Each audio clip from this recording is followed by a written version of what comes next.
बिस्मिल्लाहिर्रहमानिर्रहीम। नाज़रीन, वतन अज़ीज़ में कुछ विमेन के अगेंस्ट जो क्राइम है ना, जो वाक़यात हैं, वो कुछ गैर मामूली जो है ना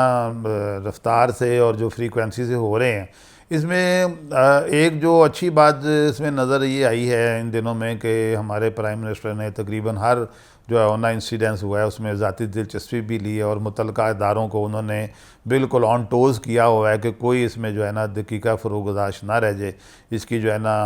इसकी बेहकुनी में और फिर अदालती कार्रवाई में जो भी अदारे जो इन्वेस्टिगेटिव जो हमारी एजेंसीज़ हैं वो पूरा भरपूर तावन भी करें, एक्टिविटी भी करें, एफिशिएंसी भी दिखाएं और हर जो मामला उसको कैफरे किरदार पर पहुँचाएँ। अब नाज़रीन, ये कुछ चीज़ें तो स्टेट के करने वाली होती हैं और इन दिनों में जो चीज़ काफ़ी जो आई है ना वाज़े और क्लैरिटी के साथ, वो ये है कि हमारे प्राइम मिनिस्टर की इन बातों में जो ज़ाती जो है ना उसमें इन्वॉल्वमेंट और उसके ऊपर फ़िक्र अंगेज़ उनका जो रवैया है उसने भी अदारों को बहुत ज़्यादा हाइपर एक्टिव कर दिया है। और उम्मीद तो है कि बहुत सारे जो है ना इनमें से जो वाक़या जो जराइम हुए हैं उनके मुजरम हैं उनको जो है ना करार वाक़ई सज़ाएँ मिलेंगी। मैं आज की इस गुफ्तगू में बहुत ही जो है ना तासुफ़ के साथ जो ज़िक्र करता हूँ, जो कुर्रतुल ऐन बलोच जो कराची में जिस खातून का मर्डर हुआ है, वो मैं समझता हूँ एक हमारा एक मुआशरती अलमिया है।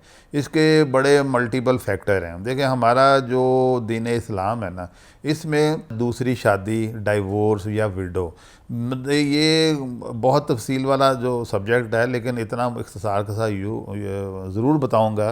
कि इस्लाम में डाइवोर्स और विडो के साथ जो शादी करने की, जो निकाह करने की तरगीब दी जाती है, दी गई हुई है। लेकिन हम अभी तक जो हिंदुआना जो है ना उनका जो जंजाल है, हिंदुआना रसूमात और हिंदुआना अकायद, अभी तक वो हमारे दिमागों की जड़ों से निकल नहीं पा रहे, जिसका बहुत ज़रूरी है ये। और इसमें मैं अगेन आई विल से कि इसमें हमारे जो मजहबी, हमारे जो रहनुमा हैं, जो हमारे लीडर हैं, जिनको लोग सुनते हैं, अकीदत करते हैं, उनके हाथ चूमते हैं, उनके आँखों उनके रास्तों में अपनी आँखें बिछाते हैं, ये उनका बहुत एक ज़िम्मेदारी है कि ये बताएं कि अगर माशरे में इस तरह की ख़वातीन अगर आ जाती हैं तो वो उनको कोई जो होता है ना, उनको कोई हिंदू माशरे की तरह जैसे वो सती होती हैं और जैसे उनके अनटचेबल्स हैं, वो माशरे में मकाम नहीं देना चाहिए। जो है ना, ये हमारा, अगर आप थोड़ी सी इस्लामिक हिस्ट्री पढ़ के देखें तो हमारे जो है ना बहुत ज़्यादा इसमें है कि हमारे जो अकाबरीन हैं, हमारे जो दीनी और जो रूहानी बहुत ऊंचे मकामात पर भी जो हमारे जो हिस्टोरिकल जो पर्सनैलिटीज़ हैं, उन्होंने जो है ना विडोज़ और जो डाइवोर्स विमेन हैं उनको उन्होंने बहुत द सेम रिस्पेक्ट और ग्रेस के साथ उन्होंने अपने निकाह में लिया हुआ है। और ये जो कुर्रतुल ऐन वाला जो वाक़या हुआ है, इसमें इसकी जितनी ही रिपोर्ट आई है कि उसका जो क्रूअल उसका जो हस्बैंड था, वो जो एक बारबेरियन था, वो जानवर की तरह इंसान था वो, अब वो उसके ऊपर जुल्म करता जा रहा है, करता जा रहा है। उसके जो जो जो मकतूला है, जो कुर्रतुल ऐन है, उसको वो उसके पेरेंट्स वापस भेज रहे हैं, कोई बात नहीं, कोई बात नहीं, अगर ये डाइवोर्स हो जाएगा तो बच्चों का क्या बनेगा, बच्चों का अल्लाह वारिस होता है। अब बात यह कि एक जुल्म आपके सामने हो रहा है, तो आप यहाँ अगर जो लड़की के, जो बेटी के, जो खातून के जो है, जो बीवी के जो पेरेंट्स हैं, ये उनकी, मैं समझता हूँ कि ऑन देयर बिहाफ ये क्राइम है कि उन्होंने उसको जुल्म ज़्यादती सहने का जो उन्होंने दर्स दिया और जो उसके ऊपर, मैं समझता हूँ ये जुल्म किया उन्होंने उसके ऊपर। हमको नज़र आ रहा था, जो खबरें भी अभी तक सरफेस पर आई हैं, उसमें ये बड़ा वाज़े ये आ रहा है कि वो बेचारी अपने पेरेंट्स को, और उनके पेरेंट्स को पता था कि इसका हस्बैंड इसके साथ क्या सलूक कर रहा है। तो मेरा नहीं ख्याल कि इस्लाम की कोई भी जो है ना, कोई भी कवानीन, कोई भी हदायत जो है, वो ये आपको या ख़ातून को या बीवी को या ब्राइड को इसके ऊपर मजबूर करती हो कि उसका हस्बैंड इस लेवल तक की ब्रूटैलिटी भी उसके साथ करे, इंसल्ट भी करे, ह्यूमिलेशन भी करे और टॉर्चर भी करे, उसके ऊपर जुल्म भी करे, ज़्यादती भी करे। ये इस्लाम में नहीं है। और यहाँ आकर मैं समझता हूँ कि उनके पेरेंट्स का भी और पूरी सोसाइटी, मैं समझता हूँ उसके इर्द गिर्द रहने वाले जितने लोगों के भी इल्म में ये बात थी और उसमें वो इंटरवीन कर सकते थे, उनको करना चाहिए था। और ये इसमें मैं समझता हूँ हम सब जो हैं, जो लोग भी उनके जानने वाले, उनके अजीज़ व कारब थे, उनके जो दोस्त अहबाब थे, ये उन सब की ज़िम्मेदारी थी और उनको करना चाहिए था। अब ये हो गया है, ज़ाहिर है कि अब मामला कोर्ट्स में है, तो कोर्ट जब मामला है तो उसमें हमें ज़्यादा गुफ्तगू नहीं करनी चाहिए। और लेकिन ये ज़रूर हमारा यकीन वासिक है कि अब कोर्ट जो हैं वो इसको, इस मुजरम को भी इसके जो इबरतनाक अंजाम तक पहुंचाएंगे। यहाँ सोसाइटी का देखें, एक मैं चीज़ गुजारिश ये करना चाहूँगा कि ठीक है, जो तो उनके कुर्रतुल ऐन के जो अजीज़ व कारब थे, ख़ानदान वाले थे, उनसे जो हो गया, मैं समझता हूँ अब उनके लिए कफ़ारा अदा करने का एक जो है ना तरीका और मौका ये है कि अब वो इस मुकदमे की पैरवी में कोई कोताही ना करें। देखिए, अदालत जो होती है ना, अदालत को जो होता है ना विटनेस और प्रूफ चाहिए, एविडेंस और विटनेस चाहिए होती है। अब विटनेस अगर घर जो है ना वो डर के बैठ जाएं, बिदक के बैठ जाएं, दुबक के बैठ जाएं, तो वो एक मैं समझता हूँ कि जुर्म के ऊपर और बड़ा जुर्म होगा। आपने जो है जो भी उसका आई विटनेस है, जिसके पास भी कोर्ट को हेल्प करने के लिए टू पनिश दैट क्रिमिनल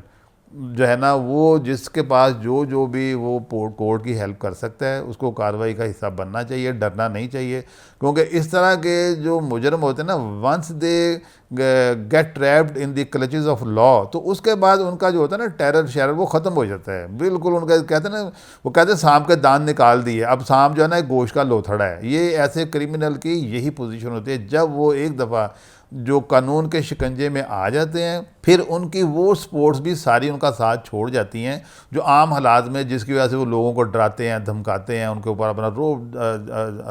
रोब जो होता है ना उनके ऊपर डालते हैं। वो सारी चीज़ें, उनकी स्पोर्ट्स ख़त्म हो जाती है, अंदर से वो टूट जाते हैं, ख़त्म हो जाते हैं। तो यहाँ आकर मैं समझता हूँ सोसाइटी के उन तमाम जो हमारे जो अनासर हैं, जो अफराद हैं, जो भी इस जुर्म के बारे में जो भी वो जो इंफॉर्मेशन रखते हैं, सबूत रखते हैं, एविडेंस रखते हैं, वो सबको कोर्ट में जाके कोर्ट की हेल्प करनी चाहिए, कोर्ट को असिस्ट करना चाहिए, ताकि कोर्ट जो है ना वो कोर्ट को अपना मेरिट पे फ़ैसला करने में मैक्सिमम जो हेल्प मिलनी चाहिए। इसमें किसी को कोई कमी नहीं रहनी चाहिए। बहुत बड़ा एक हमारे सोसाइटी में फ्लॉ है कि लोग जो है ना, क्राइम जो रिपोर्ट हो जाता है, लेकिन जो कोर्ट को फिर सपोर्ट चाहिए होती है ना सच्ची पक्की गवाहियों की सूरत में, उससे हम लोग अवॉइड करते हैं। इसमें अवॉइड नहीं करना चाहिए। ये इसको आप समझे, ये एक दीनी फरीज़ा है आपका, इसको नहीं छुपाना चाहिए। कुरान पाक में भी जिक्र है कि गवाही को मत छुपाओ। गवाही अगर आपके पास है, अगर आपके पास कोई विटनेस ऑफ क्राइम है और सही है, लेकिन वो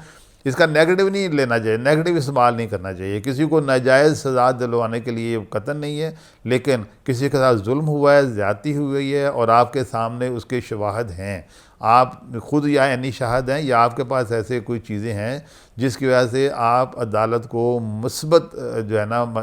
मानों में मुस्बत रवैये रखते हुए अदालत को आप सपोर्ट करें, उसके जो चीज़ें हैं, शवाहद हैं, एविडेंस है, वो फराहम करें। तो उसको सज़ा दिलवाने में जो भी लोग हिस्सा डालेंगे, मैं समझता हूँ वो ना सिर्फ ये कि एक समाजी और बल्कि एक दीनी जो होगा ना अपना फरीज़ा सर अंजाम देंगे। और इसमें कतन जो है ना वो घबराना नहीं चाहिए, डरना नहीं चाहिए। जान जो है ना वो तो अल्लाह की दी हुई अमानत है, लेकिन उसमें अल्लाह की तरफ से बाकी भी जो हमारी ज़िम्मेदारी है ना, वो भी हम सबको पूरी करनी चाहिए। और ये भी बहुत बड़ी एक ज़िम्मेदारी है। सब मुतल्लकीन जो है, जितने भी मुतल्लका अफराद हैं, उनको इस ज़िम्मेदारी में बढ़ चढ़ के हिस्सा लेना चाहिए। इसको अवॉइड नहीं करना चाहिए। इसको अवॉइड करने का मतलब ये आप उस क्रिमिनल को सपोर्ट कर रहे हैं। Thank you very much.